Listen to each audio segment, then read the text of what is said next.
بھائی کوئی باتیں یاد آتی ہیں کیونکہ ہر قسم کے لوگ آتے ہیں، میں بھول جاتا ہوں، پھر یاد آ گئی۔ نئے پرانوں کا فرق ہوتا ہے، نئے کو رعایت دی جاتی ہے، اس کا مزاج دیکھا جاتا ہے، پھر اس کو آہستہ آہستہ لائن پہ لایا جاتا ہے۔ اب پرانے بھی نئے کی طرح گڑبڑ شروع کر دیں اور بے وقوفی شروع کر دیں، پھر آدمی تنگ آ کے بھاگ جائے گا یا پھر ان کو بھگا دے گا۔ تنگ آمد بجنگ آمد، بجنگ آمد تو یہاں ہوگا نہیں کہ رحمت العالمین کا انشاءاللہ دائرہ ہے، تو پھر ان کو جیسے کہتے ہیں طریقے سے بھگا دیں گے، ہم خود بھاگ جائیں گے۔ پھر انسان کوئی نہ کوئی تو رستہ نکالتا ہے نا۔ اب یہ پرانے آتے ہیں 3 دن کے لیے آتے ہیں، 10 دن تک نہیں نکلتے ہیں، بتائیں 10 دن تک نہیں نکلتے، بعضے ایسے، بعضے 5 دن تک، بعضے کہتے ہیں ادھر ہی رہنا، مرنا بھی ادھر ہے، جینا بھی ادھر۔ یہ کیا مصیبت ہے یہ؟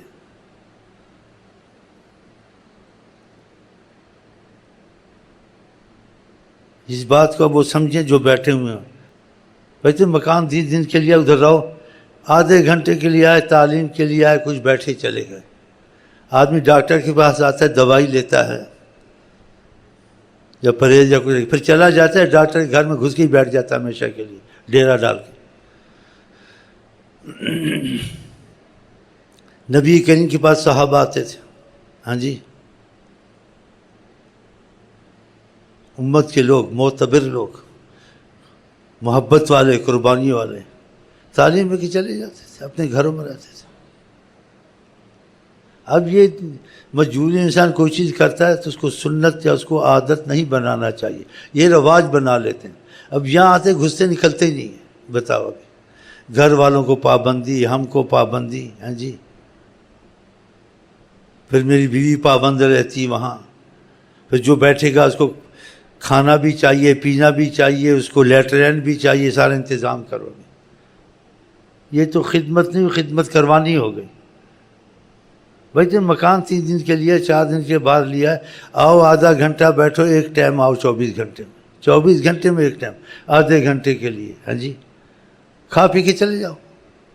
اور کھانا پینا تو ہر جگہ ملتا ہے، تعلیم سنی چلے گیا، آ کے 6 8 گھنٹے پنجابی کے پھنسر کے بیٹھ گیا۔ اب بتاؤ، اب ان کو ڈنڈے ماریں یا ان کو دھکے دیں یا پولیس لائیں، فوج لائیں، کیا کریں آپ بتائیں۔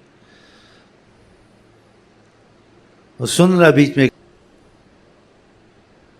اور پھر معذوروں کو لے آتے، چل پھر نہیں سکتے، اللہ نیت کو نہیں دیکھتا، مجبوریوں کو ادھر شفا دے دے گا، خود بھی تکلیف میں رہنا، دوسروں کو بھی تکلیف میں ڈالنا۔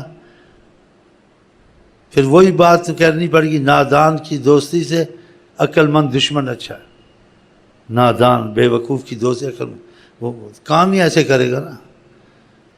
یہ تمہارے پاس ایک تمہارا کھانے پکانے والا موجود ہے، اسے بگاڑ کے رکھو گے نا، اس کا اعتبار نہ کرو، کسی دن زہر ڈال کے سب کو مار دے گا، یہ کمبخت شریر سب کو مار دے گا، دیکھ لینا۔ اور مکہ مدینے میں سیدھا نہیں ہوا، اور یہاں بھی آ کے شیخ سے دعا کرو، مجھے سخت دعا کی ضرورت ہے۔ کیا سعودیہ کا ویزا لگے اور جا کے پیسے کمائے وہاں، بتاؤ، اس کو سخت دعا کی ضرورت ہے۔ آپ کو کس کس کا میں حوالہ دوں یہاں؟ جب نبی کی بات کی اہمیت اور ان کے دل میں محبت نہیں اترتی ہے، آقا جی کی بات سن کے اپنی مرضی کرنی، وہ کیا وظیفے پڑھنے، کیا شیخ کے پاس آنا، کیا آنا جانا۔ نبی کریم کی تعلیم سے، اس طریقے سے کوئی طریقہ افضل نہیں ہو سکتا۔ صحابہ آتے تھے، عورتیں آتی تھیں، تعلیم لے کے چلی جاتی تھی، اور نبی کریم صلی اللہ علیہ وسلم نے ایسے رواج نہیں نکالے کہ گیٹیاں پڑھو تو یہ پڑھو تو ایک جگہ رہو تو ادھر سے نکلو ہی نہ، گھروں سے باہر نکلو۔ یہ ضرورت کے مطابق چیزیں ہوتی ہیں، افضل وہی ہوتی جو طریقہ حضرت محمد مصطفیٰ کا ہے۔ تو گیٹیوں کا طریقہ تسبیح کا یہ نیت پر ہوتا ہے، گیٹیوں پہ پڑھے، ہاتھوں پہ پڑھے، جہاں پڑھے، یعنی گھر میں پڑھے تو افضل نہیں، شیخ کے پاس پڑھے زیادہ ثواب، یہ مطلب نہیں ہے۔ شیخ کے پاس سیکھ کے جائے، پھر اپنے گھر میں پڑھے۔